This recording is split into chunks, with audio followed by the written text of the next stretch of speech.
This is Made for More Living with Johnny Jennings, powered by eXp Realty. Online at madeformoreliving.com. Did you know that it is virtually, disclaimer there, virtually impossible to underprice a home in today's market? Virtually. What do you mean by underprice a home? Let's clarify that. By the way, he's Johnny Jennings, his beautiful wife, Valary Jennings, joining us on the show today.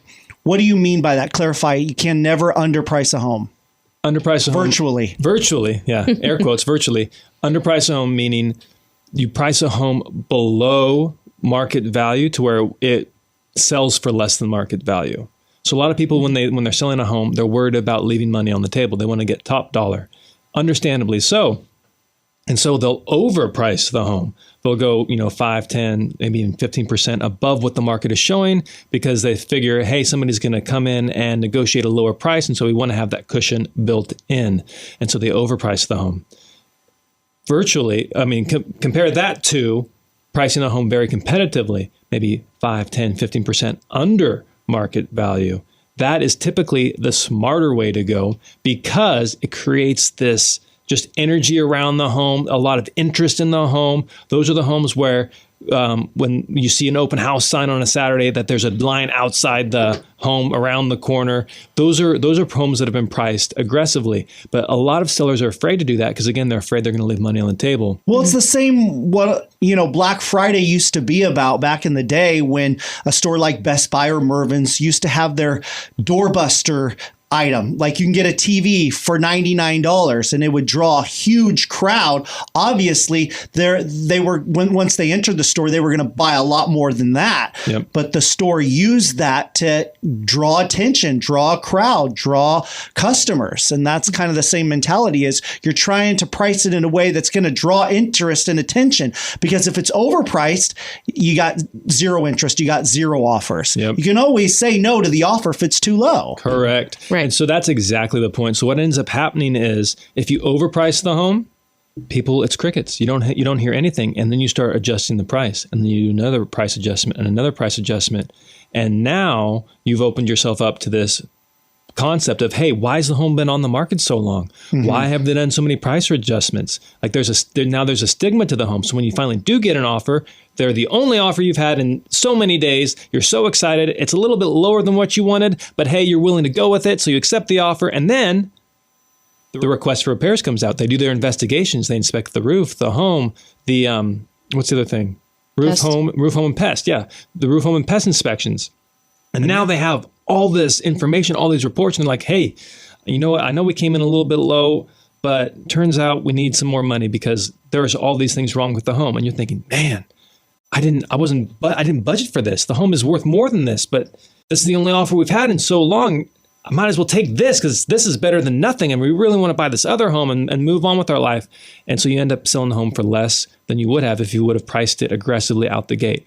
And what it seems to me that most people get caught up in is they compare it to selling a car, right? So like you put a car on Craigslist, you put a car on the internet and you're waiting to sell it. Well, there's the amount of exposure a car gets on, like if you're selling it for sale by owner rather than just trading it in is way less than if you go with a quality real estate agent, right? Our team invests somewhere around $500,000 a year in marketing. And so if you're investing $500,000 a year in marketing, what is that? What type of exposure does that buy you as a home seller? And so that's why it's virtually impossible to underprice a home. Mm-hmm. Do you have anything to add to that? Well, yeah, I think it is a hard mindset shift for sellers because they're like, well, why would I underprice my home? Like the fear is legitimate. This is their home. Yeah, exactly. So just understanding that it's not, you're not alone. That's not a fear that, you should feel irrational in having. But it is, we're just telling you strategies that work, that like actually achieve results in the market. And it's not overpricing the home because then you only have one buyer to negotiate with. Mm-hmm. If you price your home correctly or even a little bit under, then you have multiple buyers that you're negotiating with and you have the control and the balls in your court as the seller. Oh my gosh. So for example, there's a home, I think this one was in Elk Grove, mm-hmm. right? We priced it again, there's such a stigma when a seller hears you say, hey, you priced the home low, you left money on the table, right? It's because people are only selling a home every 7 to 15 years, whereas we're selling homes every couple of days, okay? And so just keep in mind, this is the right thing for the client. So we priced the home to sell. We did not leave any money on the table. We got multiple offers. What was it? The first weekend on the market. Yep. And now that when the seller came when the buyers came at our seller and said, hey, we've done all our inspections and this is what we found. We need to do a price. We need some concessions. What did they come at us with? Like, it was like $17,000. Yeah. $17,000 that they wanted our seller to slash the price. And we're like, no, we have multiple. We have a signed backup offer. Like somebody's ready to go if you guys decide you're not interested. And our seller said, hey, you know what? It's worth it to me. These things I do want to get resolved just to make sure that it's a good transaction. And so we concessed to about a couple grand. Yeah. Yeah, a few grand. And so right there, by pricing your home aggressively, not only did you sell your home quickly, not only did you get top dollar, but you hedged against a $13,000, $14,000, $15,000 loss, right? And so this is not theory. We're not making this stuff up. We do this for a living. And what we're saying is from experience. And so if you're thinking about selling your home and your seller is saying, hey, let's start high, and your agent saying, hey, let's start high. And if we need to come down, we can do that. You might want to consider getting a second opinion. Compare that to if your agent is saying, hey, this is our marketing plan. This is proven. We've sold so many houses. We have so many 5-star reviews. Our method works. You have to trust that agent. Like just go out on a leap of faith and trust that agent. And at the end of the day, it's your house, your rules. Right. So if that offer comes in that you're like, hey, this is not good enough for my family, you don't have to accept it, but at least you have that offer coming in. Right. So, by the way, change subject just a little bit. Matt, is your Christmas stuff still up in your house? My Christmas stuff? My Christmas stuff is there's always something that's still up because we celebrate Christmas year round. My wife listens to Christmas music on the 4th of July. She has this little Charlie Brown window decoration that has been up since before last Christmas, never taken it down. It's like year round window decor. We've got this little floor mat or a doormat in our front yard. So she loves Christmas. So aside from that, the Christmas lights are down. The Christmas tree is down. The wrapping paper has been put away and thrown away. So we see some funny stuff in houses. But our Christmas. So literally, I was driving home the other day and Valerie was in the car and she's like, oh my gosh, the neighbor still has the nutcracker in their front yard. And I was like, Valerie, we still have our Christmas wreath on the front door. Do you? Yeah, I forget because we never go in that door. Wrong with that. Yeah, we people Christmas either tree. look at that and think, man, those people are just lazy. What are they doing? Or they think, you know what? Good for them. God bless them. They just want to celebrate. Those must be fun people. Yeah, we're the fun Christmas people. Unless your Christmas decor is out in the front lawn and it's just been destroyed by the rain and the storm and it's laying down and you're like, come on, let's clean that up. COVID, people put their Christmas lights on. Remember that? Oh, that's right. Yeah. Yeah. Because you couldn't cheer talk the to mood the of the people. community. Yeah.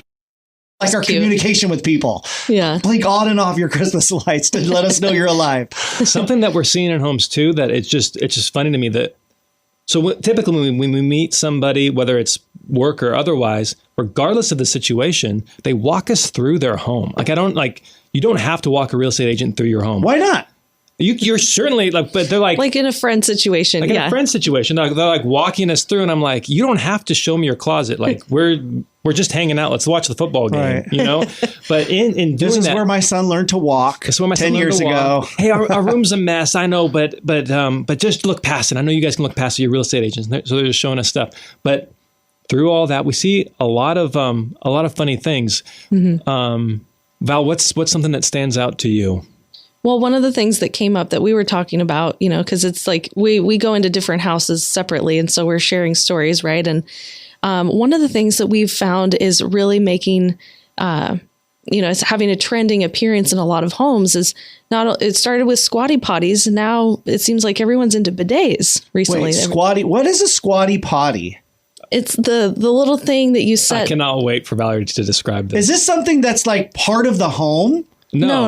It's just a feature. It's like $10 thing you can buy on the internet. Yeah. Interesting. It's like a little stand where you put your feet up on it while you're going to the bathroom. So, wow. But I remember when they were first coming out, it was like here and there, but now it's like a lot of people, so if you have a squatty potty, you're listening now I to know this. what to get you guys for Christmas. No. We have a squatty potty, but like, they're almost like standard in houses now. And it's now so a funny. lot of people are having bidets installed in their home upgrades. Installed on their toilets and, in every room of the house. Is this the thing that cleans you after you go to the bathroom? Yes. Okay. It scares me a little bit when I go into somebody else's house that has a bidet, because I'm afraid to push the wrong button. Oh, for sure. Like I do not know. Like don't push this it, is like a space toilet, and I don't know what to do. You would make a mess. Yeah.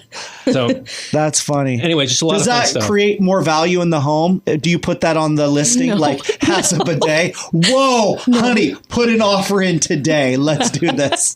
Put an offer in today. The house has a bidet. Is the squatty potty included in the home, or are you guys saying it's that personal property? Right. No, man. Personal pet peeve, and we learned this from our original broker, first broker ever, was in the photos, close the toilet lid. Like I do not know how many agents are keeping the toilet lid up. Like that is just so unprofessional. Not classy. Not classy. You know what is classy? That's your African proverb for today. Yeah. Put the toilet lid down. Put the toilet lid down. So thank you so much for listening to the Made for More Living podcast. I am Johnny Jennings, and my wife, Valary Jennings, is here on the show, and we look forward to hearing you or seeing you.